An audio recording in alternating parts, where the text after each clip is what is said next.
Picture yourself old, not as a thought experiment you glance at and move past quickly. Really picture it.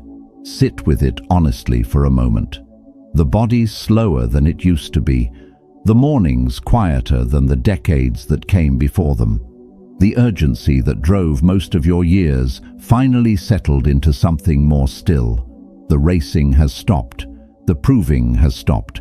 The constant forward momentum that felt so necessary for so long has slowed to something that allows, for the first time in years, a clear view of the whole. And from that stillness, from that particular vantage point that only the full length of a lived life can produce, you look back, across all of it. Every season you survived, every relationship that shaped you, every morning you woke up and had a choice about what that day was going to be about, and what it was going to cost, and what it was going to build. Every argument that consumed your energy, every worry that kept you awake, every goal you chased, and every version of the future you organized your behavior around. And from that long and honest view, something becomes visible that was always true, but that the noise and the speed and the pressure of the living kept hidden from you. Some things fade, and some things remain. Not everything you worked for, not everything you sacrificed for, not everything that felt so urgent and so necessary and so worth the cost in the middle of the building. Only certain things. And those things, the ones that remain when the fading is complete, are not what most people spent most of their time building toward. They are quieter than that, simpler, less visible during the living, more real in the remembering, the face of someone you loved without reservation, the feeling of having been genuinely kind in a moment when kindness cost you something real, the particular lightness of having released something that was never meant to be held as tightly as you held it. Those things remain. Not the achievements that nobody talks about anymore, not the accumulations that were distributed or discarded or simply became irrelevant. Not the approvals chased from people who themselves have since been forgotten. The three quiet things. And the question at the absolute center of everything this conversation is about is one that I want you to take seriously. Not as a rhetorical question, as a genuine inquiry into the actual direction of your actual life right now. Are you living toward the things that remain, or are you living toward the things that fade? Because the honest answer to that question, looked at without the comfortable justifications that the busy life provides, is the beginning of everything worth changing. Before we begin, type this in the comments and mean every word. I live for what remains. The first thing that remains, how much you loved. There is a version of love that most people practice most of their lives. It is the passive version, the version that exists in the feeling rather than in the doing. The version that says, I love these people, without asking the harder question of whether those people can feel that love in the texture of the daily life being shared with them, whether the love is showing up in behavior they can actually experience.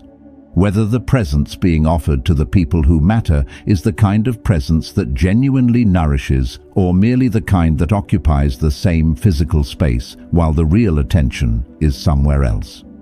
Most people love the people in their lives. Genuinely.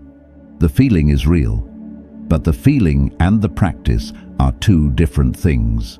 And from the long view, it is not the feeling that remains, it is the practice. The actual showing up, the real presence, the consistent, unglamorous, completely irreplaceable daily choice to be genuinely there for the people who needed you there. Think about the last week of your life, not in general terms, specifically. Think about the people who matter most to you. And ask yourself honestly how much of your genuine, undivided, fully present attention those people received. Not how much time you were in the same room with them. How much of your actual self was available to them? How many conversations went deeper than the surface because you chose depth over the comfort of keeping things light and uncomplicated? How many moments when someone needed to be truly heard, were met with real listening rather than the half-listening that is planning its response before the other person has finished speaking. How many times the phone stayed down when it wanted to come up?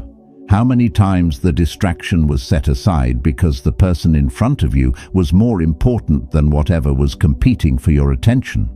Most people, when they answer these questions with complete honesty, discover a gap they did not know was there. Or perhaps a gap they knew was there but had not yet looked at directly. A gap between how much they love and how fully that love is actually being expressed in behavior the other person can feel. And that gap is where the regret of the long view is quietly being constructed. Not in dramatic failures of love, in the small and daily and accumulated withholding of presence, in the conversations that stayed at the surface when depth was available and needed, in the moments of genuine connection that were possible and were not taken. Marcus Aurelius wrote, "Accept the things to which fate binds you and love the people with whom fate brings you together, and do so with all your heart." With all your heart, not with the portion of your heart that is not currently occupied by something else, not in the hours left over after everything that felt more urgent has been attended to. With all of it. There is something important to understand about why this is so consistently difficult for people who genuinely want to love well. The things that compete with genuine presence are not bad things. They are not villains stealing your attention away from the people who deserve it. They are just other things, important feeling things, urgent feeling things, things that have learned to signal their necessity loudly enough that the quiet need for your genuine presence in the lives of the people you love gets drowned out before it has a chance to register. And the work of loving well is partly the work of learning to hear the quiet signal over the loud ones, of developing the capacity to recognize when the urgent is crowding out the important and making the deliberate choice to reverse that order. Not occasionally, consistently, because the person at the end of their life who wishes they had worked more is someone nobody has ever met. But the person who wishes they had been more present, more open, more willing to go deep rather than staying comfortable at the surface, that person is almost everyone. And almost everyone had the chance. The chance was in every single ordinary day, in every conversation that could have gone deeper, in every moment of connection that was available if the presence had been offered. The chance does not arrive in dramatic form. It arrives in the ordinary moments that make up the texture of a shared life. And the question is simply whether those moments are being met with genuine presence or whether they are passing by while your attention is somewhere else. Here is something else worth sitting with honestly. The people in your life are not waiting for the perfect moment to feel loved by you. They are not waiting for the grand gesture or the ideal circumstance or the season when things are less busy and more conducive to the kind of connection they actually need. They are available right now. In this season, with all its imperfection and busyness and complexity, and every day that passes without the genuine presence they deserve is a day that cannot be retrieved. Not to produce guilt, to produce urgency of the right kind, the urgency that says there is still time, and the time is now. That the love can be practiced today, that the presence can begin in the next conversation, that the gap between the love felt and the love expressed can be narrowed starting in the next moment you are with someone who matters to you. Because love is not what you feel about people. It is what you do for them. It is the quality of your attention in their presence, the consistency of your showing up, the willingness to be genuinely there rather than merely near. And that love, practiced consistently over the length of a life, becomes the only legacy that truly lasts. Not because it will be written about, because it will live in the people who received it, in how they grew, in how they loved others, in the specific and irreplaceable way they understood their own worth, because someone showed up for them consistently enough that their worth was never seriously in question. That is what love builds when it is practiced rather than only felt. and it is built one present moment at a time, starting with the next one. If you are ready to love more fully starting right now, type this below: I show up for the people who matter. The second thing that remains: how kind you were. The world is very good at forgetting success. This is not cynicism. This is the simple and consistent observation of everyone who has ever lived long enough to watch the things that seemed permanent become impermanent. The career that felt so central to your identity becomes a few lines in a biography nobody reads. The reputation that took decades to build becomes a footnote to people who never lived through the building of it. The achievements that produce genuine pride in the accumulating produce genuine nostalgia, at best in the remembering. All of it fades. But ask someone about the person who was unexpectedly kind to them 20 years ago, and they will tell you the story in detail, the exact moment, the specific words, the particular quality of the attention that communicated, without any elaborate performance, that they were seen, that they mattered, that the person in front of them had chosen in that moment to offer something real rather than to look past them the way most people do. Kindness does not fade from the people who receive it. This is not sentiment. This is the simple truth about how human memory actually works. We do not remember most of the competent and efficient and professionally impressive behavior of the people in our lives. We remember the moments of genuine warmth, the times we were struggling and someone noticed, the times we felt invisible and someone saw us, the times the world felt indifferent and one person chose not to be. Those moments become permanent features of how we understand what is possible between human beings. And the person who extended them becomes permanent in our understanding of what goodness actually looks like in practice. Seneca wrote, "Wherever there is a human being, there is an opportunity for kindness. Wherever there is a human being, not just the ones you know well, not just the ones who can offer something in return, not just the ones who are easy to be kind to because the relationship is comfortable and the kindness costs nothing. Every human being, every interaction, every ordinary moment of daily life that contains another person who is carrying something you cannot see and managing something you may never know about, and hoping, in whatever quiet way people hope for these things, that someone will treat them with a little more warmth than the day has offered so far." Here is what makes genuine kindness difficult, not the kindness itself. The attention required to practice it.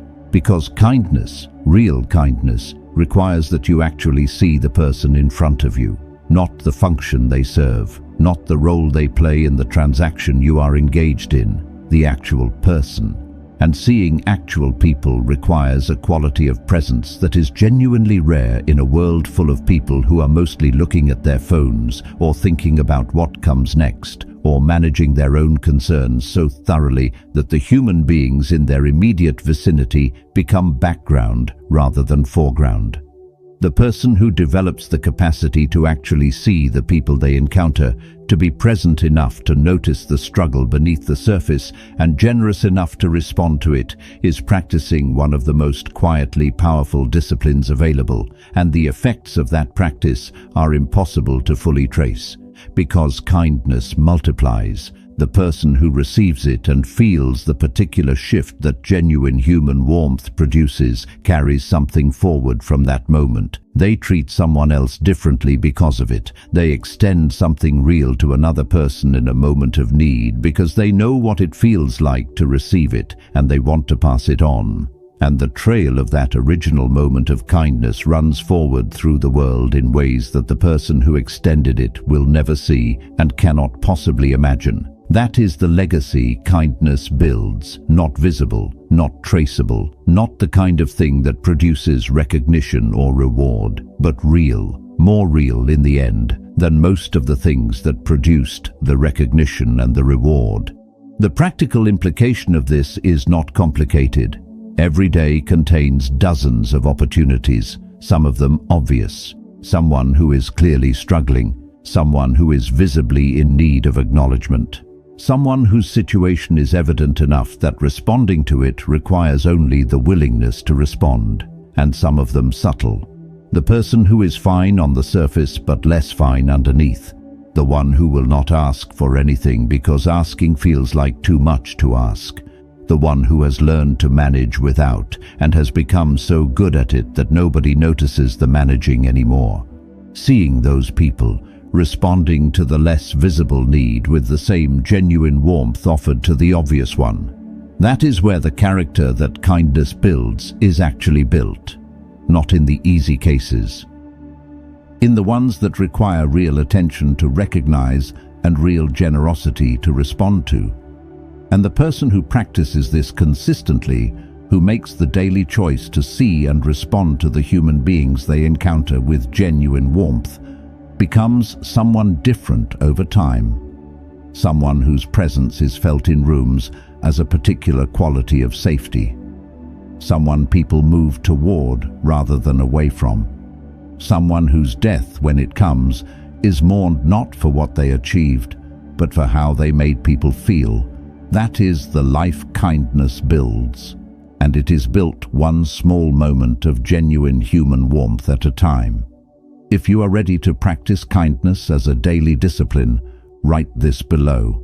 I choose kindness every chance I get. The third thing that remains, how gracefully you let go. Most of the suffering in a human life does not come from what is actually happening. It comes from the resistance to what is happening, from the grip maintained on things that have already changed, from the demand that circumstances be different than they are before peace is allowed to exist, from the carrying forward of weights that belong to seasons that ended years ago. We hold on. This is the most human thing there is. We hold on to people who have already left in every way that actually matters. We hold on to versions of ourselves built for circumstances that no longer exist. We hold on to wounds that were real when they were inflicted and that have since become homes we return to so consistently they feel like part of us. We hold on to the specific version of the future we decided we required, the particular form the life was supposed to take, the exact shape of the arrival that would finally allow us to feel that things were going well. And the grip we maintain on all of these things costs us the present moment continuously, not once, every single day. Because every day that energy is directed toward holding something that has ended or changed or revealed itself as something that cannot give what was needed from it is a day that energy is not available for the life that is actually happening. Epictetus said, "Make the best use of what is in your power and take the rest as it happens." The rest as it happens. Not as you required it to happen before you would consent to peace, not as you planned it would happen back when you understood less than you do now. As it actually happens, with all the imperfection and the uncertainty and the genuine indifference to your preferences that life has always contained and will always contain. Letting go is misunderstood in a way that makes it harder than it needs to be. People think letting go means the thing did not matter. That releasing a grief is the same as denying it. That releasing a wound is the same as pretending it was not real. That releasing the expectation of how someone should have treated you is the same as agreeing that how they treated you was acceptable. None of those things are true. Letting go means something much simpler and much more practical. It means recognizing that your continued grip on something that has already ended is not changing the thing. It is only changing you. It is keeping you in a relationship with a past moment rather than with the present one. It is costing you the energy and the attention and the genuine aliveness that the actual present life requires. And releasing that grip is not a betrayal of what was lost or what was done or what was hoped for. It is the decision to stop paying the ongoing cost of maintaining a connection to something that cannot pay you back. The things most worth releasing tend to fall into recognizable categories. The first is other people's versions of who you should be, the identity constructed from someone else's expectations, the version of yourself built to satisfy a need that was never yours to satisfy in the first place. the shape you have been contorting yourself into to fit a mold that was designed for someone else's comfort rather than for your genuine flourishing. That shape is not you, it never was. And carrying it as though it defines what is possible for you is one of the most limiting things a person can do with their one irreplaceable life. The second is the specific future you decided you required, the version of how your life was supposed to look by now, the timeline, the form, the particular arrival that was going to confirm that everything had worked out the way it was supposed to. That version was designed before you understood enough to know what you actually needed, and holding it too tightly prevents you from recognizing what is actually available, which is often something better than what was planned, but only visible to the person whose hands are open enough to receive it. The third is the weight of who you used to be, the person you were in the seasons that have passed, the mistakes made when you knew less and had less and were working with whatever resources that earlier and less experienced version of yourself had access to. That person was doing their best with what they had. In the circumstances they were navigating, they deserve understanding and compassion and the particular grace of being recognized as someone who was trying, rather than as a collection of failures to be carried forward forever. Honor that person, and then release the obligation to carry their weight into every subsequent season, because the person you are becoming right now needs the space that the person you were is currently occupying. And the becoming, always and without exception, is more important than the having been. The practical truth about letting go is this: it is not a single event, it is a practice. A daily returning to the recognition that the grip has tightened again and the deliberate choice to loosen it, not once, every time it tightens, which will be often, because the tendency to hold on is deeply human and deeply ingrained and will not be resolved by a single moment of insight, however genuine that moment is.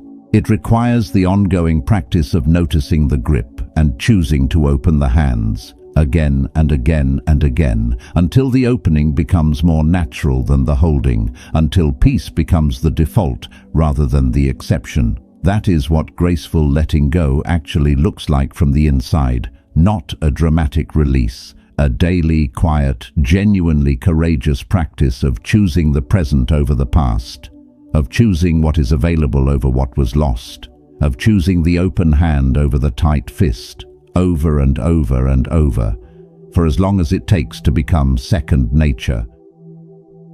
The truth most people miss: why we get this so consistently wrong.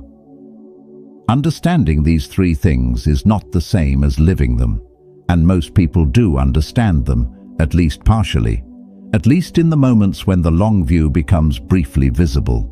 When something happens that strips away the ordinary noise of the daily life and allows the quieter and more permanent truths to be felt. A loss, a near miss, a conversation that went unexpectedly deep, a moment of unexpected stillness in which the actual shape of the life becomes clear and the question of whether it is oriented toward what remains or toward what fades becomes briefly unavoidable. In those moments, most people feel the truth of these three things completely. They feel the importance of love practiced rather than only felt. They feel the quiet power of kindness extended without expectation. They feel the weight of what they have been holding that was asking to be released. And then the moment passes, the ordinary noise returns, the urgency reasserts itself. The momentum of the life already in motion carries everything forward, and the brief clarity fades back into the background, where it waits for the next moment of stillness to bring it forward again.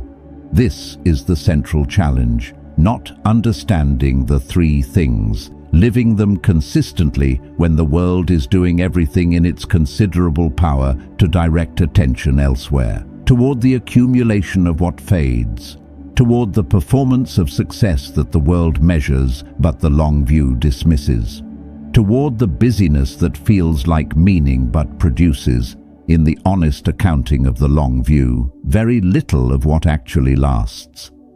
The inversion that most people live, clinging to what should be released and releasing what should be protected, is not stupidity.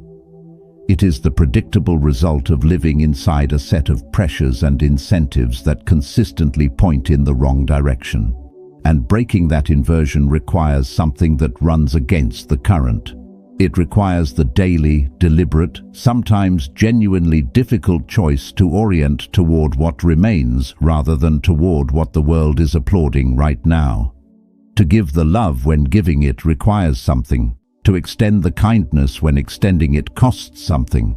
To open the hands when holding on feels more familiar and more safe. Those choices will not be celebrated by most of the world most of the time. They are quiet choices. They produce quiet results. Results that are invisible in the short term and only visible from the long view. But the long view is coming for everyone, and what is visible from it is the only thing that will have mattered. Marcus Aurelius wrote, "The object of life is not to be on the side of the majority, but to escape finding oneself in the ranks of the insane."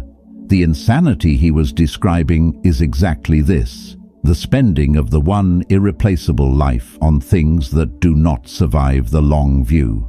The escape from that insanity is exactly what these three things offer: not a complicated path, a daily practice, love expressed in presence, kindness extended in the ordinary moments, hands opened around what needs to be released. Every day, as many moments as the day offers. That is the whole practice. And the life it builds, over months and over years, and over the full length of a life genuinely oriented toward what remains, is the life that will be worth looking back on. Not because it was impressive, because it was real, because the love was given, and the kindness was practiced, and the grip was loosened enough that peace had room to exist.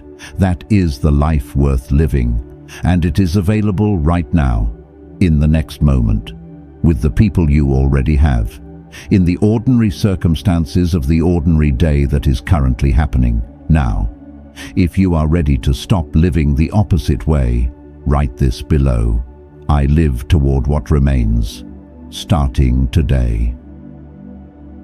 When the world is finally quiet and the long view backward has arrived, three things will still be standing: how much you loved, the actual showing up, the genuine presence in the lives of the people who needed you there, not occasionally, consistently, not when it was easy, also when it was hard, how kind you were, the quiet moments of genuine human warmth extended without expectation toward people who needed to be seen, the 1,000 small kindnesses you will not remember because they felt too ordinary to commit to memory, but that the people who received them will carry forward for the rest of their lives.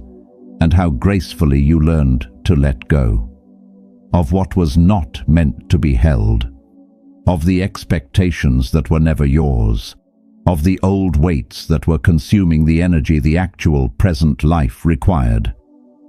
Three things. Quiet things. Things that leave no official record and produce no trophy and cannot be measured in any currency the world currently recognizes as valuable. And yet the only things that are fully and completely and permanently real when everything else has faded into the nothing it always was. Do not wait until the end to understand this. You have understood it right now. Use the understanding. Let it change how you speak to the person you love today. Let it change how you treat the person who needs to be seen in the very next interaction you have. Let it change your relationship with the thing you have been holding that has been asking for a long time now to be released.